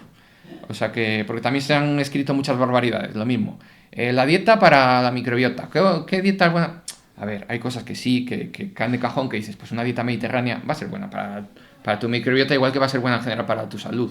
Claro. Pero yo no puedo dar consejos dietéticos pensando en que esta microbiota se va a modificar como yo quiero. Porque tampoco hay que volverse locos y pensar que hemos reinventado la rueda, pero es un campo que, insisto, es súper interesante, que le veo aplicaciones a futuro enormes y que también por eso decidí hacer la tesis doctoral, aprovechando que tenía personas en mi servicio que eran expertas en el tema, pues yo también me generaba mucha curiosidad meterme en este campo. Sí, es que ya veo que, o sea, yo creo que te has quedado corto y que te encantaría poder hablar aquí horas, porque es que yo creo que esto da para otro podcast, porque si es que estamos hablando de un ecosistema, es como si nos ponemos a hablar de la sabana y de todos los factores que influyen en la sabana. Es que no nos da en un podcast, y además el formato que supuestamente debería ser corto, que hoy nos estamos extendiendo porque me está pareciendo una absoluta locura este podcast y me está encantando. Y claro, yo te voy a preguntar, con todo tu conocimiento, ¿qué tips, qué cosas te has metido para ti mismo en tus costumbres? Ahora no me sale la palabra.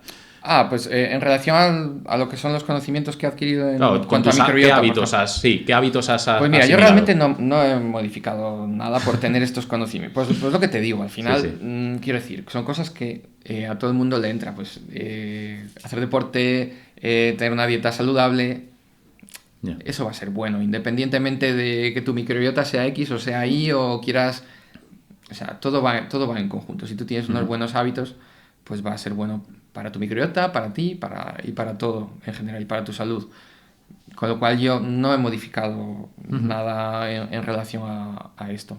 Y por ejemplo lo de ducharse, que también dicen que si te duchas un montón, luego no sé qué. Eso nada, yo creo que eso no has llegado a... No tiene mucha base científica. O sea, al final, pues, lo que necesite cada persona.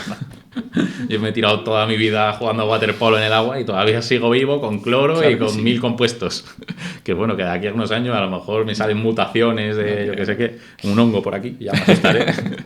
Y ya la última pregunta sí que es un poco más fumadilla, y que se me ha ocurrido, de que esta no te la he pasado, pero es con la leyenda de Tutankamón. Vamos un poco a aquel Egipto donde se descubrían las tumbas de los faraones. Y claro, cuenta la leyenda que los investigadores que descubrieron aquella tumba, al entrar, pues todos al año siguiente, todos muertos. Sí. Entonces, aquí la leyenda dice, pues eso, que es una maldición que pusieron. Pero hay otra teoría que dice que los microorganismos que habían ahí son del pasado, y claro, que le pegaron un petardazo ahí a todos los investigadores. Yo hace un par de años así, vi un documental que justo hablaba de eso. Y me pareció, sí que había oído eso, bueno, es que claro, puede ser que esos microorganismos del pasado, que a los que no estamos, pues como cuando se descubrió América, ¿no? Que se trajeron patógenos desconocidos hasta ese momento por esos habitantes y entonces pues causaron un montón de muertes. En este caso, lo que concluían es que, o sea, desmontaban un poco esa versión, no demostraban que esas muertes fuesen causadas por ningún microorganismo que estuviese presente en esa cámara. También hay que desmitificar un poco pues, la capacidad de los microorganismos de persistir. O sea, pues, por ejemplo, un coronavirus te puede persistir en el ambiente unas horas, pero luego desaparece. Desaparece porque al final es un compuesto que es vulnerable a todos los... desde los rayos del sol a cualquier otra cosa. No pensemos que un microorganismo de hace 800 años de repente vaya a reemerger y vaya a causar una pandemia mundial. Porque en principio eso pues no es probable. De hecho, yo, en lugar de buscar una cámara en Egipto, a lo mejor lo buscaría en el permafrost, por poner un ejemplo. Porque, es lo que se me estaba ocurriendo. Porque es verdad que en congelación, pues nosotros, por ejemplo, cuando estudiamos microorganismos y queremos conservarlos pues para estudios posteriores, tenemos una colección de microorganismos enorme en el hospital, los congelamos a menos 80 grados en unos congeladores especiales que permiten su preservación, y luego tú los sacas de ahí, les das un pase para cultivar y crecen, ¿vale? Pero eso no es infinito, lógicamente. Yo la verdad es que hace como un año así vino un investigador que estaba así bastante prestigioso, vino al hospital a darnos una charla, español, pero trabajando creo que era en Nueva York, no me acuerdo, pero bastante top. Y ese hombre lo que hacía era, entre otras cosas, paleomicrobiología. O sea, lo que hacía era de restos arqueológicos, pero de muchos cientos de miles de años, extraía no los microorganismos, porque no estaban viables, pero material genético de esos microorganismos para descubrir, a partir de lo que es la secuencia de nucleótidos, la secuencia del ADN, posibles proteínas o compuestos que pudiesen tener una aplicación terapéutica o clínica. O sea, descubrimiento de nuevos compuestos desde el pasado. O sea, me parece una locura. Sí, es una... Me parece una ida de olla tremenda, pero que era súper interesante. Contaba pues, que del mamut no sé qué había sacado estos péptidos que se podían aplicar para... Bueno, unas cosas... Claro, pero estamos hablando de material genético, que cuesta mucho trabajo sacarlo, pero al final lo puedes, pero no es viable. Yeah. No es viable, simplemente deja un rastro que tú puedes detectar y decir, vale, pues esto estaba aquí presente, y a partir de ahí pues puedo intentar diseñar cosas que se parezcan a esto. Pero microorganismos como tal viables... O sea, no es como Jurassic Park y el mosquito en el ámbar y vamos a coger... Yo creo que no, vamos. No sé si en el futuro tendremos alguna tecnología que más permita tema hacer maldición, eso. entonces todavía seguimos Sí, yo me gusta más la parte esotérica de la historia. Y claro, pues es que no me quiero enrollar mucho, pero tema permafrost. Yo me puedo congelar en algún momento con una tecnología permafrost y lo típico de cámara y despierto en el futuro, soy como el de Futurama. No lo sé. Que eso queda fuera de mi alcance, ¿no? A día de hoy, obviamente, eso es inviable. Ya. Bueno, pero volver a la vida a la gente, o sea... Mira, joder. Justo ahora me estoy leyendo Frankenstein. Joder. Que nunca me lo había leído y me lo regalaron por mi cumpleaños el libro. Y me está gustando mucho. Y es un poco esa idea, ¿no? En este caso lo que hacían era pegarle un chispazo y de repente... Pero, a ver, yo no lo veo. No lo veo porque además somos sistemas muy complejos y no es tan fácil como me apago, me enciendo, ¿sabes? O sea, las células pues se degradan, las células tienen una vida, pues cuando un corazón se para es muy difícil volverlo a poner a andar, simplemente, o sea que... Bueno, esto ya... Es ciencia ficción, pero podemos elucubrar... Este era otro porrete que quería soltar, que digo, joder, se puede hacer una bacterita, se puede congelar y no sé qué, y yo que estoy compuesto de miles de millones, a lo mejor cabe una posibilidad que yo no desconfío en la posibilidad. Como Walt Disney, que dicen que está congelado por ahí, ¿no? Joder, ¿te imaginas? De repente, espectáculo de Disney, el renacido. Y bueno, vamos a hablar un poco del aspecto, vamos a salir un poco de la ciencia, que me ha encantado y ojalá poder seguir hablando, pero quiero hablar un poco más del tema económico en este trabajo. ¿Cómo está el tema económico ahora mismo de un microbiólogo? A ver, en concreto un microbiólogo clínico que esté trabajando en un hospital tiene unas condiciones salariales equiparables a un médico, o sea que son bastante buenas para lo que desde una carrera de biología puedes esperar, ¿vale? O sea, quitando a lo mejor pues acabar de directivo de persona importante de una industria farmacéutica o algo de marketing o algo o que desarrolles una startup, algo de biotecnología. Quitando eso, es de las cosas que a nivel salarial Pero claro, es que como digo, hay muy pocas plazas. Al año al final son 50 al año. Es que, o sea, es una salida complicada. O sea, yo también yo animo a quien le interese todo lo que hemos hablado y quiera trabajar en un hospital y sea biólogo o vaya a ser biólogo, a que haga el BIR, en este caso. Yo le animo, pero tiene que entender que es difícil y que es posible que no lo consiga por pura competencia, porque hay muy pocas. ¿Y hay más vías? O sea, hay otra. Al no hacer un BIR, ¿puedes tratar con microorganismos? Sí, o sea, nosotros, pues eso, la parte de personal de investigación que puramente se dedica a la investigación, pero trabaja en un hospital, no hacen ninguna parte, digamos, de diagnóstico asistencial. Para hacer diagnóstico asistencial tienes que ser microbiólogo clínico vía formación sanitaria especializada. O sea, no hay otra opción. Pero si te interesa todo esto, te interesa trabajar en hospital, te interesa la investigación, puedes acceder como un predoctoral, hacer una tesis doctoral en uno de estos grupos de investigación que estén asociados o que estén en un hospital.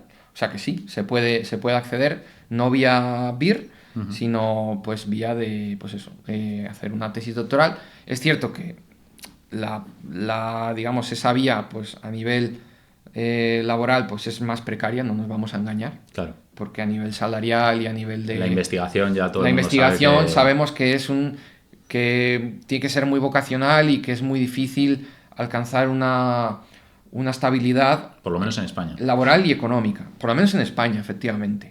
Mucha gente se va fuera y no regresa. O si regresa sabiendo que va a tener un puesto más o menos fijo, pero es complicado realmente.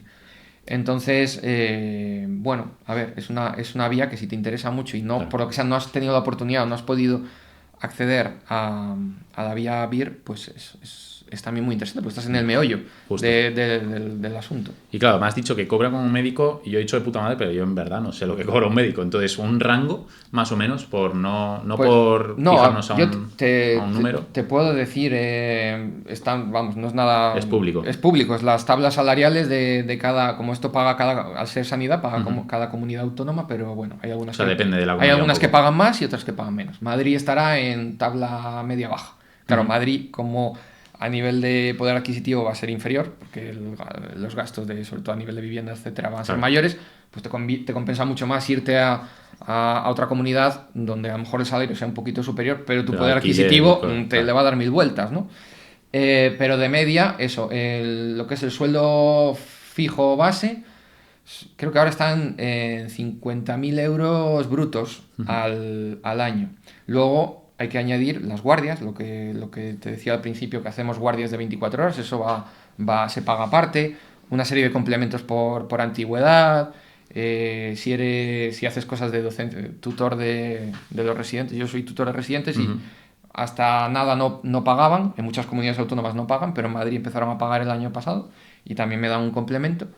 Entonces, y pues con los años que llevo de facultativo, o sea, ya como mi trabajo de facultativo, una vez terminada la residencia, llevo 6 años, pues con esa antigüedad estoy en torno a unos 75.000 euros brutos, que yo creo que está muy bien. Está muy bien. Y eso haciendo pues una labor que me gusta también, Y que con los años puedes incluso aspirar a más por los trienios y cosas de estas. Es cierto que no va a ser un trabajo estas, ¿no? como otros en los que vas escalando de una manera mucho más, puedes no tener límite. Justo. En este caso al final no dejas de ser un trabajador público. Justo. Y bueno, pues tiene los topes que tiene, pero sí puedes desarrollar muchas cosas e incluso pues complementar tu trabajo con una parte académica. Puedes dar clases en la universidad si te interesa, puedes hacer un montón de cosas que complementen ese sueldo. Sí. Y a nivel de carga de trabajo, ¿notas que dices, mira, se curra bastante? A ver, se curra bastante, pero bueno, también, claro, hay que distinguir lo que es el trabajo puramente asistencial, que como te digo, en mi caso pues tenemos un horario de 8 de la mañana a 3 de la tarde, pero claro, luego además tienes que añadir las guardias, que son guardias de 24 horas, llegas al hospital a las 8 de la mañana y te vas a las 8 de la mañana del día siguiente. y pues dependiendo del hospital puedes tener pues entre 3 a 6 guardias al mes. Y luego pues toda la parte de investigación, que la parte de investigación no está remunerada y es en tu tiempo libre, entre comillas, al final, cuando la haces, por amor al arte. Entonces es un trabajo que requiere una dedicación grande, pero que si te gusta, al final... Es cierto que tampoco quiero entrar en clichés de, bueno, como es vocación, pues da igual, hágase, trabaja lo que tengas que trabajar. No, o sea, el trabajo tiene que ser remunerado justo y demás. Pero bueno, tampoco, o sea, nosotros tenemos la ventaja de que al final trabajamos en un laboratorio, no estamos sometidos al nivel de estrés, por ejemplo, que puede ser para un médico que está en urgencias, en la trinchera, pues viendo, está en constante... Sí. ¿no? Sí. Al final ese trabajo es más de desgaste. Justo. Es más de desgaste. Pero bueno, yo creo que es eso, que hago mucho trabajo fuera de y también hay que estudiar. Sí, sí. O sea, y ese estudio tampoco generalmente lo haces durante tu jornada laboral, pero es cierto que como te interesa, pues al final no lo consideras 100%. Cuando algo te gusta, trabajo, sí. Es que te sale cuesta solo. menos, eso es. O que cuesta menos, o que a veces incluso sale solo. Si sale algo de la microbiota, yo ya sé quién lo va a leer el primero. Claro, es que es eso. Al final te enrollas y te vas metiendo en el tema y cada vez te interesa más. Lees una noticia y dices, ¿cómo? Y te quedas flipado y ya te tienes que leer la noticia entera. Claro, pero bueno. Bien. Y ya vamos a esta sección última de consejos, y ya esto ya es puramente para todos aquellos que les ha encantado esta charla y dicen, mira, yo quiero trabajar de eso, me encantaría poder investigar. Y es, ¿por dónde empezaría? ¿Dónde deberían empezar? ¿Solo por biología o crees que hay varias vías para poder llegar a lo tuyo? Pues justamente para llegar o sea, yo trabajo mano a mano con farmacéuticos, con médicos, algún químico también y bioquímicos. O sea, desde todas esas... biotecnólogos también. Hemos tenido algún biotecnólogo. O sea que desde todas esas ramas puedes acceder a trabajar en un hospital haciendo asistencia en microbiología y no lo he comentado, pero en otras especialidades, ¿no? Pues en análisis clínicos, el que te va a hacer el análisis de sangre para ver cómo tienes los parámetros, el inmunólogo que te va a estudiar factores, ¿sabes? O sea, que no es una única vía. Yeah. Y que es multidisciplinar, que eso también a mí personalmente me parece muy gratificante porque aprendo mucho de mis compañeros. O sea, yo como biólogo les puedo aportar una visión un poquito diferente. Al final todos hemos acabado trabajando en lo mismo, pero es guay pues tener la posibilidad de trabajar con un médico que te va, pues la parte clínica la va a tener más en la cabeza y te puede ayudar, o con, ¿sabes? Un farmacéutico que va a saber más de antibióticos o de fármacos. No sé, creo que eso es muy bueno y desde todas esas vías podrían acceder a este trabajo. ¿Y qué errores deberían evitar? Pues, a ver, errores a evitar. Yo, por ejemplo, cuando preparé la vía de acceso, ¿no? El examen, había mucha gente que había una persona en concreto que siempre recuerdo, que era la 7ª vez que se presentaba. Y yo decía, se lo sacó. O sea, lo tenía clarísimo. Chapó. Pero en su caso, nada que decir. Pero sí que es cierto que, como es algo muy restrictivo, si al segundo o tercer intento ves que no estás cerca, no me emperraría en ello, porque al final... hay como digo, puedes hacer investigación, puedes de alguna manera entrar de otra manera, hacer un trabajo no el mismo, pero relacionado, ¿sabes? Y a lo mejor, pues es que esa vía, al final es que te hacen estudiar y a lo mejor tú eres brillante, pero justo hacer un examen tipo test no se te da bien. Y al final todo el acceso se rige por eso, claro, por un examen tipo test de memorización. Entonces mi consejo es que, por un lado, que no tengan miedo si realmente lo tienen claro, que lo intenten, porque dices, joder, 50 es imposible, no puedo. Pues al final, esos aquí? 50... Claro, yo estoy aquí, por ejemplo, y yo no me considero especial, ni el de las 7, ni nada. Es un poco un conjunto de cosas y desde luego hay que echarle horas y hay que echarle tal. Pero si lo tienes claro, inténtalo. Pero también diré que si lo has intentado varias veces y no has tenido éxito, pues intenta reconducir, porque al final es que se te va... los años. Se te van los años. Eso al final es experiencia. Y te frustras mucho. Y a lo mejor no pruebas otras cosas que te darían satisfacción personal igual. Hay que moverse para descubrir todas este tipo de salidas, que es que al final tú tuviste suerte que vino una persona a explicarte, pero hay que moverse. Sí, yo claro.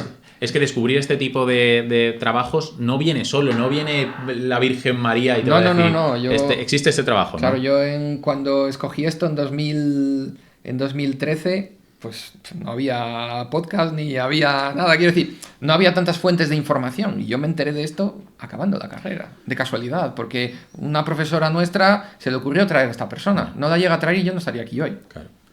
¿Y qué habilidades debería tener una persona que se quiere dedicar a microbiología?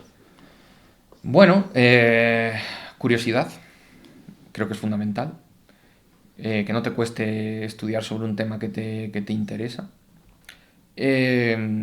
Método, yo creo que también es muy importante. Al final nosotros trabajamos con muestras clínicas y tenemos una responsabilidad de hacer las cosas bien, porque de forma indirecta depende la salud o la vida de una persona. Entonces, creo que necesitas método, necesitas orden y realmente nada más. Curiosidad. Trabajo en equipo también es importante, porque como te dije, como al final es un trabajo que estás constantemente trabajando con otras personas. También quiero destacar, que no lo he comentado, la labor de los técnicos de laboratorio, que son las personas que hacen realmente el trabajo de siembra, de la parte Alguna más, vez traeremos a uno para que... La parte más técnica, y muchas veces están como en segundo plano o no están visibilizados y son fundamentales. Yo como residente aprendí muchísimo de ellos en mi etapa formativa y también después como facultativo, aunque al final dependan de mí de alguna manera, pero creo que es... Y también es otra manera de acceder a un trabajo de laboratorio clínico, creo que tiene menos parte científica, y también es lo que tú quieras implicarte. Está en el equipo. O sea, de hecho hay técnicos de laboratorio en mi hospital que son biólogos de formación. O sea, es un grado medio, pero tú puedes acceder también desde otras ramas, como biólogo. O sea, que también sería otra opción, otra salida, otra forma de colmar ese interés que tienes de trabajar en algo relacionado. Y ya, por último, recomendaciones finales. Sí.